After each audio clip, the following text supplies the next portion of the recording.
Now अगला जो question है that is importance of organising.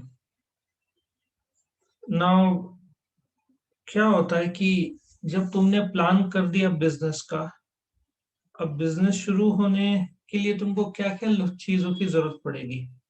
Main, money, machine, materials, सबको इकट्ठा करने के बाद तुमको ग्रुप करना पड़ेगा, कौन मैनेजर है, कौन एग्जीक्यूटिव है, कौन सुपीरियर है, कौन जूनियर है, और उनसे काम करवा के लेना पड़ेगा।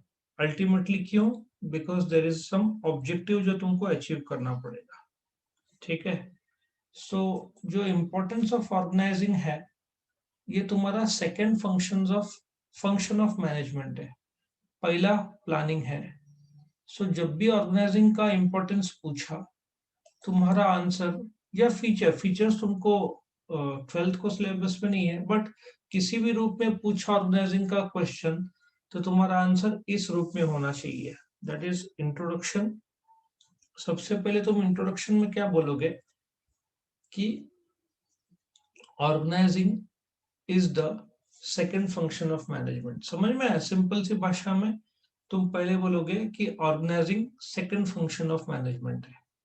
तुम ऐसे भी बोल सकते हो कि वो प्लानिंग के बाद आता है, और जो इसके बाद वाला फंक्शन है स्टाफिंग, स्टाफिंग से पहले आता है। तुम ऐसा बोल सकते हो। So organising function is the function which follows the planning function. पहले प्लानिंग आता है, प्लानिंग के बाद and precedes the staffing function, मतलब स्टाफिंग से पहले आता है। ठीक है। फिर मीनिंग, तो इंट्रोडक्शन में तुमने क्या बोला? सेकेंड फंक्शन है, प्लानिंग के बाद वाला फंक्शन है और स्टाफिंग से पहले वाला। सो मीनिंग, मीनिंग में तुम बोलोगे organising is establishing the internal organisation structure. में बताता हूं तुमको ये सब क्या है। Organisation structure of the business, मतलब तुम्हारा कॉलेज में सबसे ऊपर आएगा प्रिंसिपल, फिर आएंगे टीचर्स, फिर आएंगे क्लर्क्स, फिर आएंगे स्टूडेंट्स, करेक्ट? तो इंटरनल ऑर्गेनाइजेशन स्ट्रक्चर तैयार किया जाता है ऑफ बिजनेस, जिसमें ऑथोरिटी रिस्पॉन्सिबिलिटी रिलेशनशिप रहता है। उसके बाद में डेफिनेशन तुमको लिखना है। डेफिनेशन रट्टा मारना है देखा जाए तो।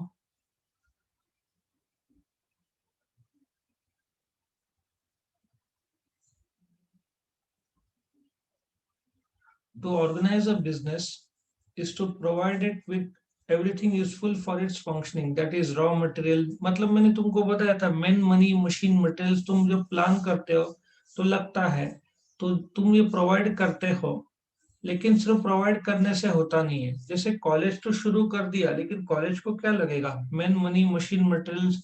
फिर कॉलेज को क्या लगेगा कि कौन बोलते हैं ना, मेन चला रहा कौन है कॉलेज? मेन प्रिंसिपल रहेगा, फिर उसके अंदर टीचर्स आएंगे।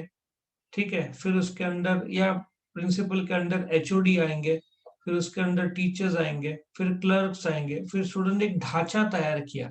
जैसे एक बिल्डिंग में टॉप फ्लोर रहता है, मिडिल फ्लोर रहता है, लोअर फ्लोर रहता है, उस हिसाब से तुम ये ढांचा तैयार करते हो, करेक्ट? सो ऑर्गेनाइजिंग कुछ नहीं है, जो प्लान किया उसके लिए सामग्री जमा करना, लोग जमा करना, मशीन जमा करना। और क्योंकि ऑब्जेक्टिव्स है, ऑब्जेक्टिव्स क्या? काम करना, या टर्नओवर करना, या प्रॉफिट करना। और काम करने के लिए लोग लगेंगे, लोगों को बोलते ना कि टीम का कैप्टन, कोच, फिर टीम, ऐसे। तो उस हिसाब से तुमको एक ढांचा तैयार करना पड़ेगा कि कौन सीनियर है, कौन जूनियर है। उसको ऑर्गेनाइजेशन स्ट्रक्चर बोलते हैं। अभी आगे देखोगे तो ये स्ट्रक्चर बना लिया है तुमने। मेन, मनी, मशीन, मटेरियल जमा कर लिया। उसके बाद जो लोग हैं, सबसे ऊपर मैनेजिंग डायरेक्टर आएगा, फिर उसके अंदर अलग अलग डायरेक्टर्स आएगा उनके अंदर, फिर उनके अंदर मैनेजर्स आएंगे, फिर उनके अंदर एग्जीक्यूटिव्स आएंगे। ऐसे ये लेवल्स है। ठीक है। अभी क्या होता है, अब तुम्हारे शरीर में जो स्केलेटन है, हड्डी का स्केलेटन है, उसमें जब अपन स्किन डालते हैं, मसल डालते हैं, ब्लड डालते हैं, तो एक शरीर बन जाता है। ठीक है। उसी हिसाब से ये ड्राइंग को हम ऑर्गेनाइजेशन चार्ट बोलते हैं। इस ऑर्गेनाइजेशन चार्ट में सुपीरियर कौन है? Managing director. फिर उसके अंडर ये तो जब हम ताकत देते हैं मैनेजिंग डायरेक्टर को, जिसको हम ऑथोरिटी बोलते हैं, ताकत, काम करने की ताकत, मैनेजिंग डायरेक्टर ये पोस्ट ही नहीं है। मैनेजिंग डायरेक्टर को ताकत दिया जा रहा है कि तुम डायरेक्टर से काम करवा के लो, और director is responsible to the managing director, या finance supervisor is responsible to the finance director. So ये जो ढांचा है इसको ऑर्गेनाइजेशन चार्ट बोलते हैं। लेकिन जब ढांचे में तुम लोगों को ऑथोरिटी देते हो, ऑथोरिटी एक प्रकार का लीगल ताकत है जिसके थ्रू ये आदमी लोअर लेवल पे जूनियर से काम करवा के लेगा, और जूनियर आदमी responsible to the senior person. So ये जो ऑथोरिटी रिस्पॉन्सिबिलिटी रिलेशनशिप एस्टेब्लिश करते हो, तो ये ऑर्गेनाइजेशन स्ट्रक्चर बन जाता है। समझा सबको यहाँ पे तक? यस और नो? Yes sir. सो तुमने मैन, मनी, मशीन, मटेरियल्स का इकट्ठा किया, लोगों को इकट्ठा किया, लोगों को एक सीक्वेंस में डाला कि भाई तू डायरेक्टर है, तू लोअर, तू जूनियर है, तू उससे जूनियर है, तू उससे जूनियर है, तेरी ताकत यहाँ पे, मतलब ऑथोरिटी फ्लोज डाउनवर्ड्स। याद रखो, कोई भी चार्ट में authority will always flow downwards. Authority मतलब ताकत। तुम्हारे जो प्रिंसिपल है उसकी ताकत टीचर्स की तरफ है, टीचर्स की तरफ ताकत स्टूडेंट्स की तरफ है, या क्लर्क्स की तरफ है। ठीक है ना? ऑथोरिटी फ्लोज डाउनवर्ड्स और जवाबदारी फ्लोज अपवर्ड्स। मतलब तुम्हारे पेरेंट्स का तुम पर ऑथोरिटी है कि भाई ये तुमको इस प्रकार से जीना है, और तुम जवाबदार हो पेरेंट्स की तरफ कि जो बोला है फिलहाल पढ़ाई वो करना होगा तुमको, करेक्ट? सो ये authority flows downwards, responsibility flows upwards. अभी हम क्या देखेंगे, ये शॉर्ट पे मैंने बताया, तुमको अलग से फीचर्स दिया नहीं है, उन लोगों ने डायरेक्टली इंपॉर्टेंस बोला है, लेकिन जो मैंने बताया फीचर्स बताया कि ऑर्गेनाइजेशन एक तरीका है जिसमें मैन, मनी, मशीन, मटेरियल्स को इकट्ठा करते हैं। एक उसके बाद में स्ट्रक्चर बनाते हैं जो तुमको अभी बताया, जिसमें सीनियर कौन है, जूनियर कौन है पता चलता है, ताकत देते हैं। जब ताकत देते हैं सीनियर को, उसको अथॉरिटी बोलते हैं। और जूनियर को जब बोलते हैं कि तू जवाबदार है, सीनियर की तरफ तुझे रिपोर्ट करना है, तो उसको रिस्पॉन्सिबिलिटी बोलते हैं। सो जो इम्पोर्टेंस है वो अभी हम देखेंगे, किस चीज का इम्पोर्टेंस है। ये इम्पोर्टेंस है ऑर्गेनाइजिंग का, correct? So importance of organising में सबसे पहले आता है डिवीजन ऑफ वर्क। अभी काम का बंटवारा क्या होता है, तुमको मैं पिछले ग्राफ में दिखाता हूँ। तुमने जब स्ट्रक्चर बनाया तो मार्केटिंग का अलग से डायरेक्टर बनाया, डिवाइड किया वर्क को, मार्केटिंग का कोई और करेगा, फाइनेंस का कोई और करेगा, ऑपरेशंस का कोई और करेगा, ह्यूमन रिसोर्स का कोई और करेगा काम। ठीक है ना? सो देखा जाए तो तुमने काम को डिवाइड किया। मार्केटिंग डायरेक्टर होगा एमबीए, फाइनेंस डायरेक्टर होगा सीए, ऑपरेशन डायरेक्टर होगा तुम्हारा बोलते ना इंजीनियर होगा, एचआरएम होगा एमबीए इन एचआर। ठीक है ना? तो क्या किया तुमने, डिवीजन ऑफ वर्क किया। डिवीजन ऑफ वर्क से स्पेशलाइजेशन आता है, क्योंकि अब जैसे तुमको मैं पूछूं फिजिक्स का लेड का ये बताओ फॉर्मूला, तुम कंफ्यूज हो जाओगे, तुम बोलोगे सर ये क्या हो रहा है, क्योंकि तुमको पता ही नहीं है। सच तो ये बात है, वो तुम्हारा फील्ड ही नहीं, तुम्हारा कॉमर्स का फील्ड है, तुम्हारा स्पेशलाइजेशन कॉमर्स है।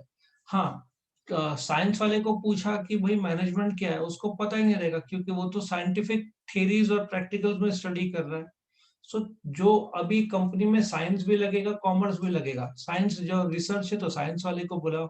सो डिवीजन ऑफ वर्क, काम का बंटवारा किया, और जो आदमी जिस काम के लिए सूटेबल है, वक्त के साथ साथ एक्सपीरियंस के साथ उसको स्पेशलाइजेशन आता है। सो इम्पोर्टेंस ऑफ ऑर्गेनाइजिंग क्या है, पहले काम को बांटो और उसके बाद स्पेशलाइजेशन आता है। सबको समझ में आ रहा है? यस और no? Yes sir. So importance of organising में सबसे पहले काम को बांटा और उससे स्पेशलाइजेशन क्रिएट हुआ। दूसरा, orderly position of organisation work. मैंने तुमको वापस से चार्ट में बताया था ऑर्डरली पोजीशन क्या है। ये ढांचा डायरेक्टर वालों मार्केटिंग का, देखो मार्केटिंग डायरेक्टर, उसके अंदर मार्केटिंग मैनेजर, उसके अंदर सेल्स टीम। सो एक ऑर्डरली पोजीशन, फाइनेंस में finance supervisor, accounts assistant, operation में प्रोडक्शन और टीम मेंबर्स, एचआर में पर्सनल मैनेजर, और फिर उसके अंदर जो लोग काम करेंगे। सो बोलने का तात्पर्य है orderly position of organisation work कैसे होता है, एक मार्केटिंग का डिपार्टमेंट ही क्रिएट कर दिया। वो डिपार्टमेंट जब तुमने क्रिएट किया तो तुमने लोगों को अपॉइंट किया, लोगों को काम दिया। ठीक है? और वो डिपार्टमेंट ही, अब जैसे अकाउंट्स डिपार्टमेंट है, अकाउंट्स का वैसे तो फाइनेंस डिपार्टमेंट होगा, वही सब हैंडल करेगा। फाइनेंस डिपार्टमेंट अकाउंट्स भी देखेगा, इनकम टैक्स भी देखेगा, जीएसटी भी देखेगा, बजट भी देखेगा, कॉस्ट अकाउंटिंग भी देखेगा। सो इससे क्या होता है, एक ऑर्डरली पोजीशन आता है। प्रोडक्शन डिपार्टमेंट को खर्चे की चिंता नहीं है।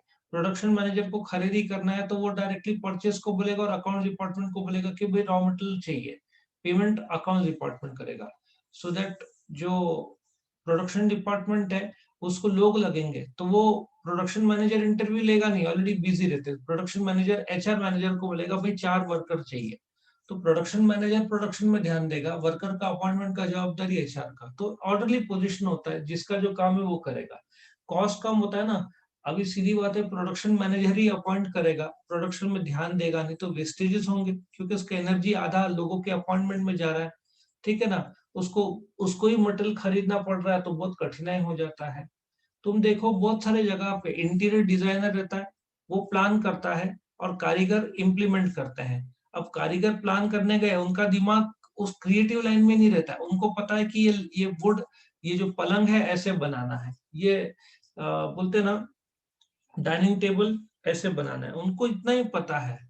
तो बोलने का तात्पर्य यह है कि क्रिएटिव थिंकिंग इंटीरियर डिजाइनर करेगा या आर्किटेक्ट करेगा, और लोअर लेवल के लोगों को सिर्फ इम्प्लीमेंट करना है। कॉस्ट कम होता है, जिसका जो काम है वो करेगा।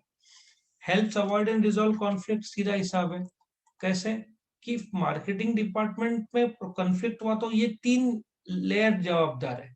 फिनेंस डिपार्टमेंट मार्केटिंग के लिए सिर्फ इतना जवाबदार है कि फिनेंस को पेमेंट करना है एडवर्टाइजिंग का, बाकी फिनेंस डिपार्टमेंट दखल अंदाजी देगा नहीं।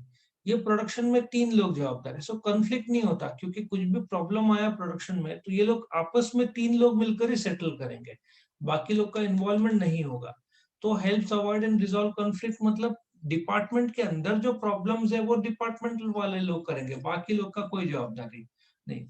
डिफाइंड वन स्टेटस, अब साफ दिखता है, देखो ये इसका स्टेटस हाईएस्ट है, इसका स्टेटस फिनेंस डायरेक्टर रिपोर्ट करता है डायरेक्टर को, लेकिन फिनेंस डायरेक्टर का स्टेटस सुपीरियर का है फिनेंस सुपरवाइजर के सामने। फिनेंस सुपरवाइजर जूनियर है डायरेक्टर के सामने, बट सीनियर है अकाउंट्स असिस्टेंट के सामने। तो सबकी अपनी हैसियत पता रहती है। जब फिनेंस डायरेक्टर कैबिन में जाएगा मैनेजिंग डायरेक्टर के, तो मैनेजिंग डायरेक्टर खड़ा होकर रिस्पेक्ट नहीं बोलेगा। मैनेजिंग डायरेक्टर आया फिनेंस डायरेक्टर के चेयर के बाजू में, तो फिनेंस डायरेक्टर रिस्पेक्टफुली खड़ा होगा, तो स्टेटस पता चलता है। फॉर एग्जाम्पल, तुम्हारे कॉलेज में तुम जाओगे प्रिंसिपल के कैबिन में, तो तुम स्टूडेंट के तौर पर अंदर गए तो प्रिंसिपल सम्मान पूर्वक तुम्हारे लिए खड़ा नहीं होगा, बट तुम बैठे हो चेयर में, प्रिंसिपल आया तो रिस्पेक्टफुली तुम खड़े होंगे, बिकॉज उनका स्टेटस और पोजीशन बहुत सीनियर का है। तो ये स्टेटस बताता है कौन सा, importance of organising. Avoid duplication of task को तो मैंने ऑलरेडी बता दिया। मार्केटिंग डिपार्टमेंट का टीम मार्केटिंग डिपार्टमेंट का मार्केटिंग का काम करेगा, फिनेंस डायरेक्टर का काम नहीं है मार्केटिंग करना, उसको सिर्फ पे करना है, तो डुप्लीकेशन नहीं होता। अभी ऑपरेशंस जो है प्रोडक्शन डिपार्टमेंट, वो लोगों का अपॉइंट वो नहीं करेगा, एचआर करेगा। प्रोडक्शन डिपार्टमेंट सिर्फ प्रोडक्शन करेगा, एचआरएम डायरेक्टर प्रोडक्शन नहीं करेगा, वो सिर्फ लोगों को अपॉइंट करके प्रोडक्शन डिपार्टमेंट के पास भेजेगा। सो डुप्लीकेशन ऑफ टास्क नहीं होता। Correct. Delegation of authority, delegation of authority क्या होता है, managing director finance department director को काम देगा, फिनेंस डायरेक्टर सुपरवाइजर को काम देगा, सुपरवाइजर अकाउंट्स असिस्टेंट, मतलब जैसे कॉलेज चलाने का जवाबदारी प्रिंसिपल का, लेकिन वो जवाबदारी देगा सिखाने का टीचर्स को, टीचर्स लोग सिखाएंगे। लेकिन फीस कलेक्शन तो वो एडमिनिस्ट्रेटिव डिपार्टमेंट, लाइब्रेरी तो लाइब्रेरियन को ताकत देगा। सो टीचर से पहले ऐसे सोचो, तुम्हारा स्कूल का प्रिंसिपल हेड ऑफ डिपार्टमेंट, सुना है हेड ऑफ डिपार्टमेंट जो कॉलेज में रहता है, सुना है? Yes sir. तो जो प्रिंसिपल है वो एचओडी को जवाबदारी देगा, एचओडी टीचर्स को जवाबदारी देंगे, टीचर्स लोग स्टूडेंट्स को काम देंगे। तो बोलने का तात्पर्य यह है कि डेलीगेशन, डेलीगेशन क्या होता है, अभी कॉलेज चलाना है प्रिंसिपल को, प्रिंसिपल जवाबदारी देगा एचओडी को। सो ऑथोरिटी किसका है कॉलेज को चलाना, मतलब लेक्चर लेना डायरेक्टर को, लेकिन मैनेजिंग डायरेक्टर को। लेकिन मैनेजिंग डायरेक्टर अपनी जो ताकत में से कुछ ताकत एचओडी को दे रहा है कि भाई तुझे लेक्चर लेने का जवाबदारी दे रहा हूँ। तो एचओडी के पास जो ताकत है डिपार्टमेंट, जो इकोनॉमिक्स का या बीबीए का हो या 11th का हो या 12th का हो, तो एचओडी टीचर्स को बोलेगा ठीक है ये हफ्ते तुम लेक्चर लो। फिर टीचर लोग के पास जो अथॉरिटी स्टूडेंट्स का क्वेश्चन पेपर सेट करना, चेकिंग करवाना, टेस्ट रखना, वो टीचर्स का ऑथोरिटी इधर है. So authority goes downwards, responsibility goes upwards. ठीक है. So what is delegation of authority? जो काम है टीचर का, लेक्चर लेना, टेस्ट कंडक्ट करना, सो अपनी ताकत में से वो कुछ ताकत इनको देती है. ठीक है, मैं तुमको अलाउड कर रही हूँ टेस्ट देने. या डायरेक्टर को कॉलेज चलाना है तो अपनी ताकत में से कुछ ताकत फाइनेंस डायरेक्टर को देता है कि भाई तू लेक्चर्स कंडक्ट कर. तो और डेलीगेशन मतलब ट्रांसफर करना, सीनियर जूनियर को काम देता है. बट फाइनेंस डायरेक्टर के पास नहीं है ताकत जो एमडी के पास है. तो एमडी अपनी ताकत में से कुछ ताकत इसको देता है. ठीक है, मैं तेरे को परमिशन दे रहा हूँ, कोई तुझे कुछ बोलेगा नहीं, तुझे कॉलेज में लेक्चर लेना है. करेक्ट. सो इसको डेलीगेशन बोलते हैं. इसेंशियल फॉर डिसीजन मेकिंग और कंट्रोल, सीधा हिसाब है जिसका जो डिपार्टमेंट है, ठीक है ना, उसका वो काम करना है ताकि कंट्रोल अच्छे तरीके से रहे. सो ऑर्गेनाइजिंग का मेन काम है मैन मनी मशीन मटेरियल्स को इकट्ठा करके डिपार्टमेंट तैयार करना, उस डिपार्टमेंट का टॉप टू लोअर लेवल बनाना. मैनेजर, सबसे पहले डायरेक्टर, मैनेजर, क्लर्क, या उसके अंदर ऐसे लो, ऊपर से नीचे एक लेयर बनाना. और फिर cope with changes. Cope with changes, see क्या होता है कि बदलाव आते रहता है. अब मैं तुमको एग्जांपल देता हूँ. ये प्रोडक्शन डिपार्टमेंट है. अभी क्या होता है, मशीन खराब हो गया तो भाग के प्रोडक्शन मैनेजर को जाना पड़ता है, क्या हो गया क्या हो गया. और ये, अब प्रोडक्शन मैनेजर को प्रोडक्शन करना है, वो मशीन का मास्टर नहीं है. मशीन का टेक्निकलिटी तो कंपनी ने बनाया है. फॉर एग्जांपल, तुम्हारे कॉलेज में एक कंप्यूटर है, कंप्यूटर में प्रॉब्लम आया, तो डायरेक्टर क्या करेगा? डायरेक्टर फोन करेगा कंप्यूटर की दुकान को, मेंटेनेंस की दुकान को, कि भाई आओ और सेट करो. वो फोन करेगा, तब तक वो बोलेगा हम आते 2 घंटे बाद. 2 घंटे प्रोडक्शन बंद.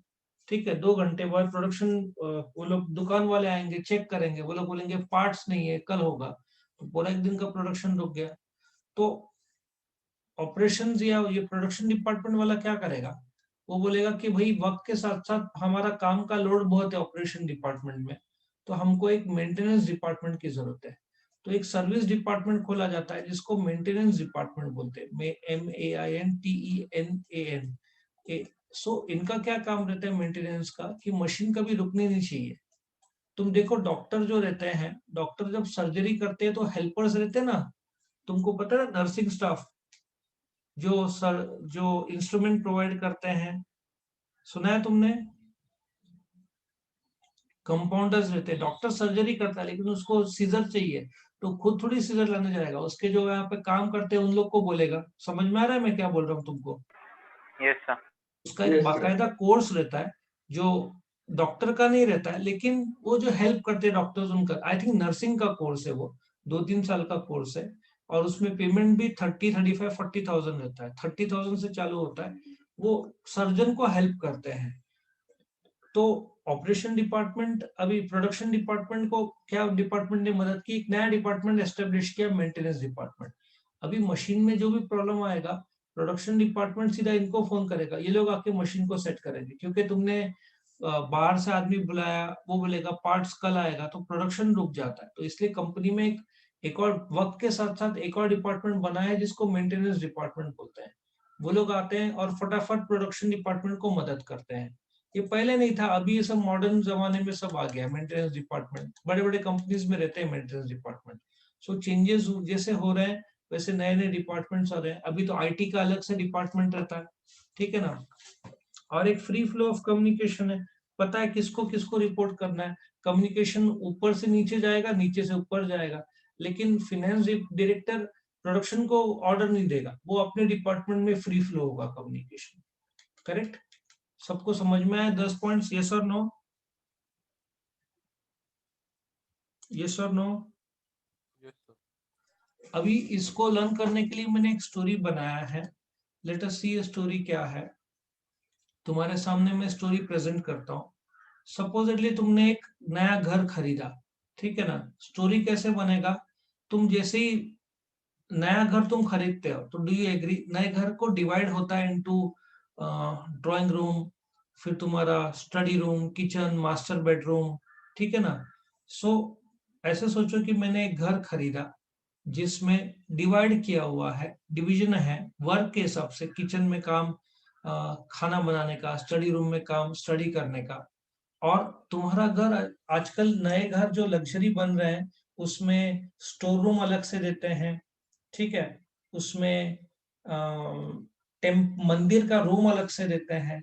सो ऐसे सोचो तुमने एक घर खरीदा जो डिवाइडेड है इनटू किचन और मास्टर बेडरूम और तुम्हारा ड्राइंग रूम, ठीक है, पर उसमें स्पेशलाइजेशन बड़े घर में जो जिनका स्क्वायर फीट 2000 स्क्वायर फीट रहता है उसमें तुम कर सकते हो अलग से स्टोर रूम, अलग से प्रेयर रूम या टेम्पल रूम, ऐसे कर सकते हैं। तो स्पेशलाइजेशन वाले दो रूम है, मंदिर और स्टोर रूम। फिर तुमने क्या किया, जैसे ही ड्राइंग रूम एंटर हुए, तुम जब दरवाजा खोल के जैसे ऑर्डर अंदर घुसते हो, ठीक है, तो सबसे जाते ही तुमको ड्राइंग रूम में तुमने डाइनिंग टेबल और चेयर्स को ठीक से अरेंज किया। लेकिन तुमने क्या किया, जो सोफा सेट है वो गोदरेज ऑर्गेनाइजेशन से मंगवाया। सो तुमने पहले घर खरीदा, घर में रूम्स है जिसमें डिवीजन है वर्क के हिसाब से, किचन, स्टोर रूम, ठीक है, अलग अलग है, या किचन, ड्राइंग रूम, और फिर स्पेशलाइजेशन वाले रूम से स्टोर रूम ले लो या मंदिर का रूम ले लो। अब तुम घर के अंदर एंटर करते हो, ड्राइंग रूम में आते हो, वहां पे डाइनिंग टेबल नॉर्मली उधर रहता है। सो डाइनिंग टेबल को ऑर्डरली पोजीशन दिया हुआ है, चेयर्स 6 चेयर होते हैं, डाइनिंग टेबल होता है।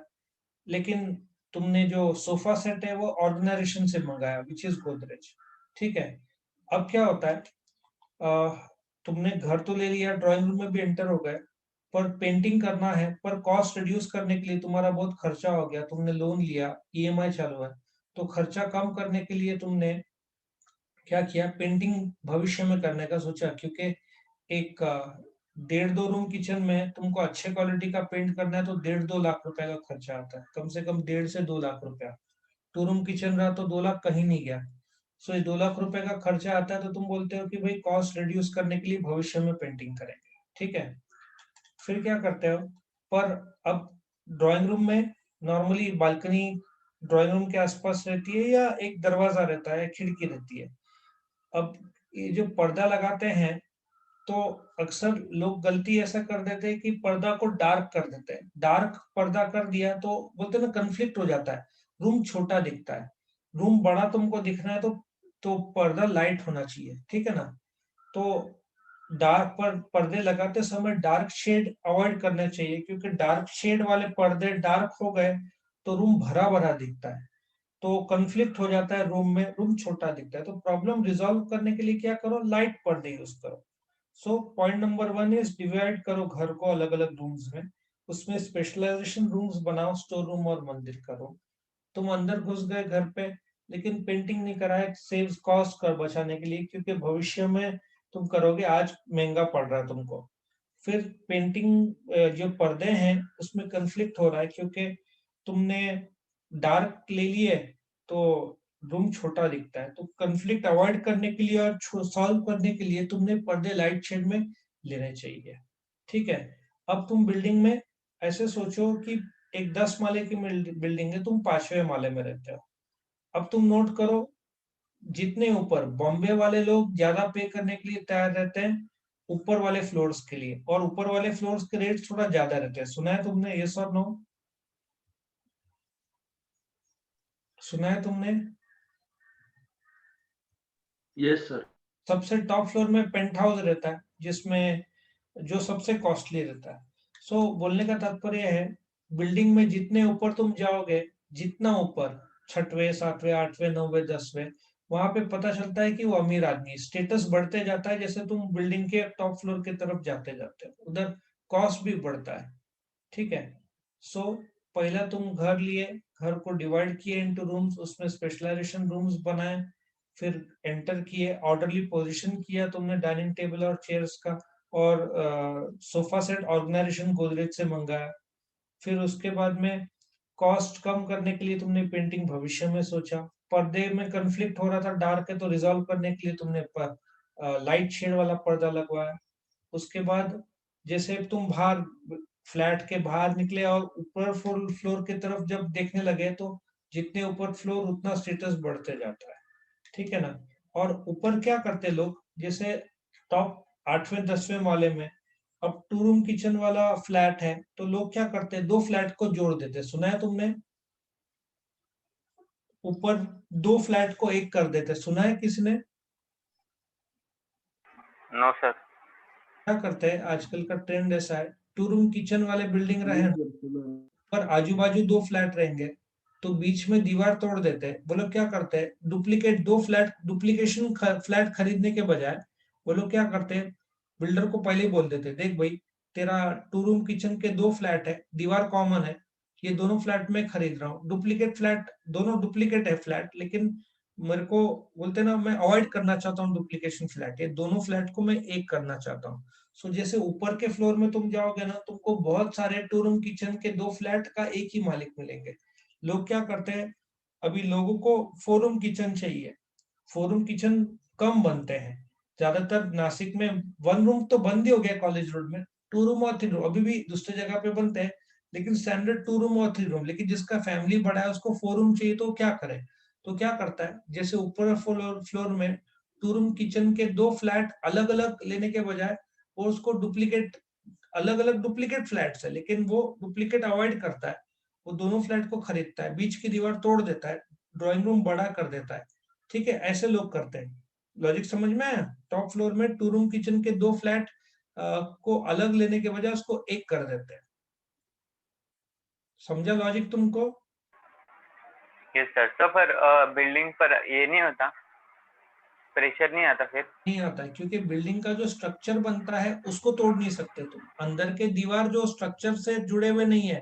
अब जैसे तुम्हारे हड्डी है, हड्डी के बाजू में स्किन कम ज्यादा हो सकता है, ब्लड कम ज्यादा हो सकता है, बट हड्डी को तुम कुछ नहीं कर सकते, हड्डी जैसी है वैसी रहेगी। उसी प्रकार से बिल्डिंग का स्ट्रक्चर पूरे के पूरा नहीं है, जो बिल्डिंग का तुमने देखा है कंस्ट्रक्शन, बीच का जो लेयर है वो स्ट्रक्चर रहता है, और बाकी दीवार तुम तोड़ सकते हो ना, जो स्ट्रक्चर में नहीं आता।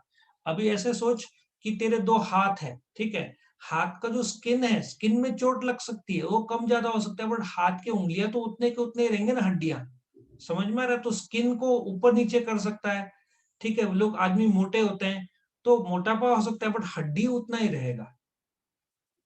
तो जो बिल्डिंग का ढांचा है, ढांचे के अंदर के इंटीरियर जो दीवार है उसको तो तोड़ सकता है। तो ये जो 2 दीवार, 2 फ्लैट के बीच में दीवार है, वो स्ट्रक्चर में नहीं आएगा, स्ट्रक्चर कॉर्नर्स में आएंगे।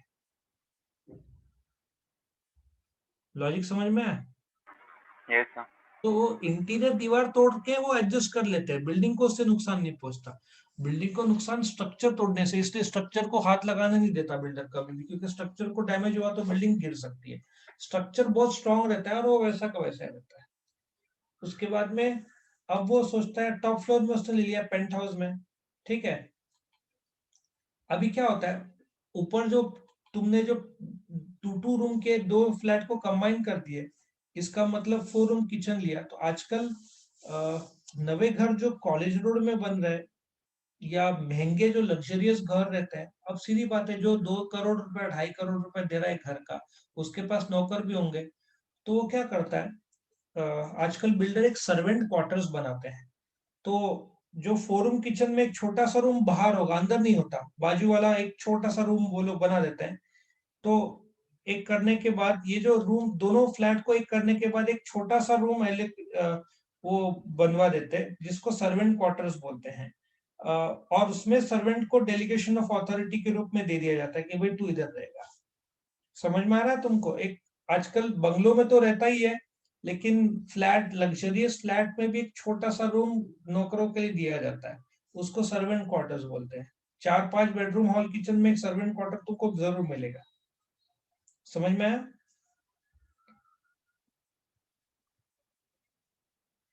वो उसकी तरह लग्जरियस नहीं रहता, उसमें इंडियन टॉयलेट होगा, छोटा सा रूम होगा, लेकिन सर्वेंट जी सकता है वैसे, उसको एक रूम दिया जाता है। अब 3,000 स्क्वायर फीट में उसको 200-300 स्क्वायर फीट का एक छोटा सा रूम दे दिया, उसमें उसको और उसके फैमिली लोग जीते हैं। तो तुमने ऊपर 4 रूम किचन का घर को एक कर दिया, डुप्लीकेट नहीं किया, एक कर दिया, वहां पे एक छोटा सा रूम सर्वेंट क्वार्टर को, सर्वेंट क्वार्टर का रूम अंदर नहीं रहता, बाहर रहता है, वो घर के अंदर रह नहीं सकता, बाजू में एक छोटा सा रूम उसको एलोकेट कर देता है। फिर डिसीजन मेकिंग के लिए, बिकॉज बड़ी बिल्डिंग है 10 से 12 मंजिले की, तो ये जो आदमी है डिसीजन मेकिंग के लिए टेरेस में जाता है, जहां पे उसको पूरा नासिक दिखता है। 10 से 12 मंजिले में जाओगे ना, मैं खुद 14 फ्लोर की बिल्डिंग में रहता हूँ, सो टॉप में तुम जब जाओगे ना, तो तुमको पूरा नासिक बोलते ना पहाड़ दिखेंगे, तुमको बड़े बड़े बिल्डिंग्स दिखेंगे। सो ऊपर के फ्लैट में जो टेरेस रहता है वहां पे जाता है, और वहां पे एकदम जोरदार हवा चलती है, तुमको नेचर दिखेगा। सो डिसीजन मेकिंग के लिए माहौल बहुत अच्छा है, एकदम खुली हवा, नेचर, माउंटेन्स, तुमको क्लाउड्स थोड़ा नजदीक दिखेगा। तो वो ऐसा सोचो 14वें फ्लोर में या 15वें फ्लोर में, 17, अभी तो नासिक में 20 फ्लोर की एक बिल्डिंग बन रही है, 18 से 20 फ्लोर। सो डिसीजन मेकिंग के लिए वो टेरेस में जाता है, जो भी उसको डिसीजन मेकिंग लाइफ का रहना रहता है। फिर वो वहां से लिफ्ट पकड़ के पार्किंग में जाता है कि आ, कि अभी बहुत बोर हो गया हूँ लॉकडाउन में, चेंज करता हूँ, मैं जा रहा हूँ पार्किंग में ताकि मैं गाड़ी निकाल सकूं। फिर वो गाड़ी निकालता है और बाहर फ्री फ्लो ऑफ नेचर बोलते हैं ना, खुली हवा में फ्री फ्लो में जाना चाहता है, और गाड़ी लेके सीधा बाहर निकलता है नेचर के साथ कम्युनिकेशन करने के लिए। ठीक है, सो अपन एक बार रिवाइज करते हैं पॉइंट। पॉइंट नंबर 1 क्या था? रूम खरीदता है, वर्क रूम को डिवाइड करता है, स्पेशलाइजेशन रूम बनाता है, स्टोर रूम और क्या बोलते हैं, मंदिर का रूम। फिर डाइनिंग टेबल चेयर्स को ऑर्डरली पोजीशन करता है, सोफा सेट गोदरेज से मंगाता है, कॉस्ट रिड्यूस करने के लिए पेंटिंग भविष्य में सोचता है, पर्दा का कॉन्फ्लिक्ट ना हो इसलिए लाइट शेड इस्तेमाल करता है। फिर जैसे बिल्डिंग के फ्लैट्स ऊपर पहुंचते जाते हैं स्टेटस बढ़ते जाता है। उसके बाद ऊपर वो क्या करता है, 2 रूम किचन के 2 फ्लैट को एक कर देता है। आ, हमारे बिल्डिंग में कुछ लोगों ने लिए टॉप में, फिर वो बहुत महंगा पड़ जाता है लोग, लेकिन लोग के पास है तो करेंगे ना, उसमें क्या है। डुप्लीकेशन ऑफ टास्क अवॉइड करने के लिए वो 2 फ्लैट्स को एक कर लेता है। उसमें सर्वेंट क्वार्टर्स बनता है जिसमें डेलीगेशन ऑफ अथॉरिटी देता है सर्वेंट्स को। फिर वो बोलते हैं ना, डिसीजन मेकिंग के लिए टेरेस में जाता है, लेकिन बहुत बोर हो गया लॉकडाउन में, तो change to cope up with the change वो पार्किंग में जाता है जहाँ पे उसकी कार निकालता है, और नेचर में फ्री फ्लो ऑफ कम्युनिकेशन के लिए नेचर में फ्री फ्लो चला जाता है, जहाँ नेचर के साथ ऐसा सोचो ना कम्युनिकेट करता है। मैं तुमको 5 मिनट दे रहा हूँ, पूरा पॉइंट लिख के निकालो।